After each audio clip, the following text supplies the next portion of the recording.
नमस्कार, आप देख रहे हैं एनएसडी टाइम्स। एनएसडी टाइम्स के न्यूज बुलेटिन में आपका स्वागत है। मैं मौजूद हूं आप सभी के बीच धनंजय ओझा। आइए नजर डालते हैं आज की दिन भर की छोटी बड़ी खबरों पर। राजस्थान में सियासी संकट के बीच कल 10 बजे विधायक दल की बैठक, पायलट को न्योता। राजस्थान में जारी राजनीतिक संकट के बीच डिप्टी सीएम सचिन पायलट को मनाने की कोशिशें जारी हैं।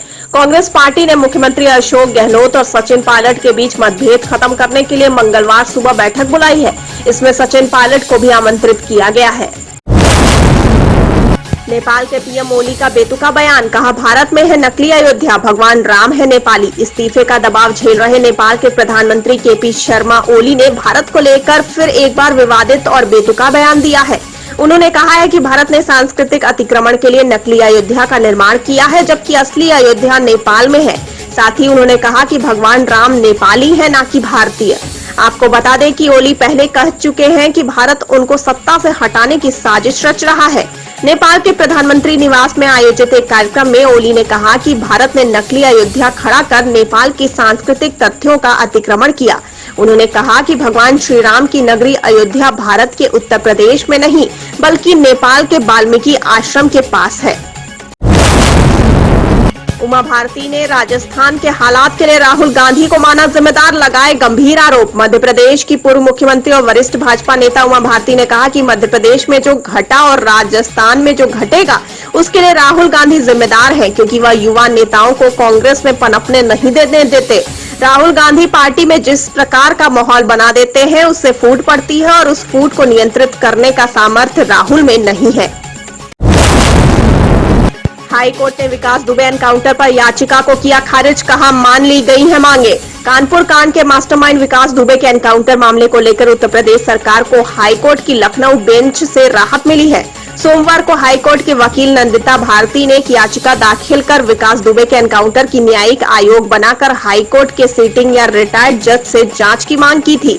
कोर्ट ने सरकार के खिलाफ दायर याचिका को खारिज कर दिया है। यह याचिका नंदिता भारती की तरफ से दायर की थी, जिसे लेकर कोर्ट में वीडियो कॉन्फ्रेंसिंग के जरिए सुनवाई हुई।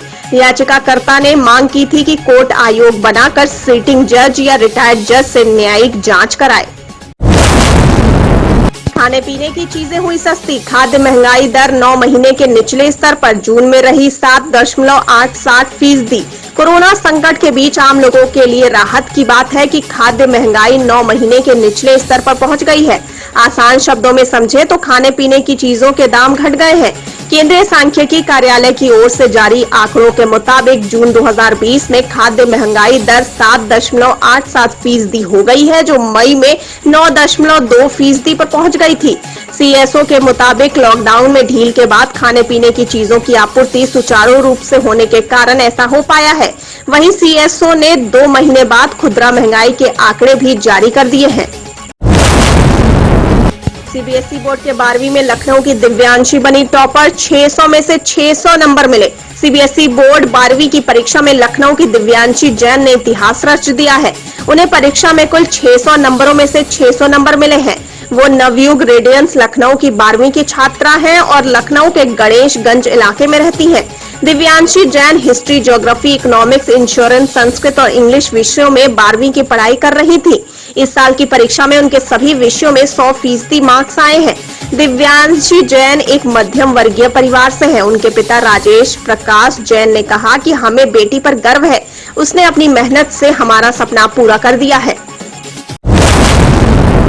विंडीज कप्तान जेसन होल्डर ने इंग्लैंड के खिलाफ मिली जीत को बताया अब तक का सर्वश्रेष्ठ। वेस्टइंडीज क्रिकेट टीम ने कोरोना ब्रेक के बाद मैदान पर वापसी करते हुए इंग्लैंड के खिलाफ खेले गए ऐतिहासिक मैच में 4 विकेट से जीत हासिल की। इस जीत के साथ ही टीम को 3 मैचों की सीरीज में 1-0 की बढ़त हासिल हुई।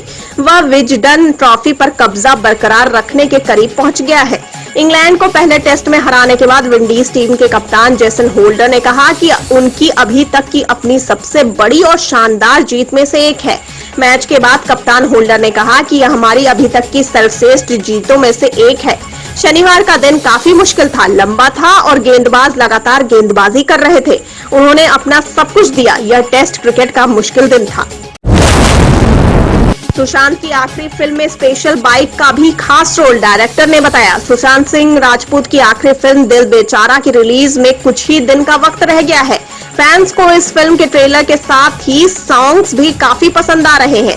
इस फिल्म की कहानी सुशांत और संजना के इर्द गिर्द घूमती है, लेकिन इस फिल्म में एक खास कैरेक्टर भी है। दरअसल सुशांत और संजना के अलावा इस फिल्म में एक स्पेशल बाइक का भी खास रोल देखने को मिलेगा।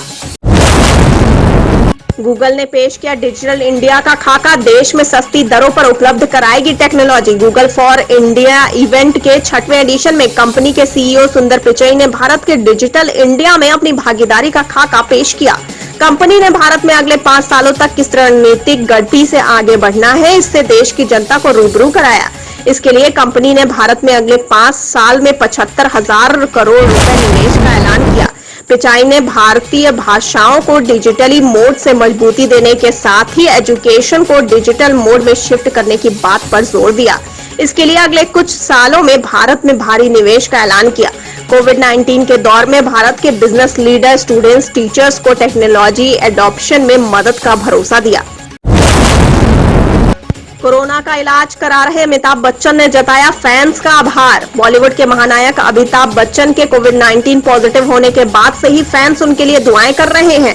बिग बी के बेहतर स्वास्थ्य के लिए देश में कई जगहों पर पूजा अर्चना की जा रही है। वहीं उन्होंने लोगों द्वारा मिल रही दुआओं का सोशल मीडिया पर स्वागत किया है। बता दें कि शनिवार को सदी के महानायक अमिताभ बच्चन को मुंबई के नानावती अस्पताल में कोरोना पॉजिटिव होने के चलते भर्ती किया गया है। उनके साथ ही अभिषेक बच्चन को भी इसी अस्पताल में एडमिट किया गया है। अमिताभ ने सोमवार को अपने ट्वीट में लिखा कि प्रार्थनाओं, सद्भावनाओं की मूसलधार बारिश ने स्नेह रूपी बंधन का बांध तोड़ दिया है, बह गया है, तर कर दिया है। मुझे इस अपार प्यार ने मेरे एकाकीपन के अंधेरे को जो तुमने प्रज्वलित कर दिया है, व्यक्तिगत आभार मैं व्यक्त न कर पाऊंगा। बस शीश झुकाते नतमस्तक हूं मैं। एनएचडी टाइम्स की खबरों से अप टू डेट रहने के लिए चैनल को सब्सक्राइब करें, लाइक करें, शेयर करें और कमेंट करें और साथ ही साथ बेल आइकन दबाना ना भूलें।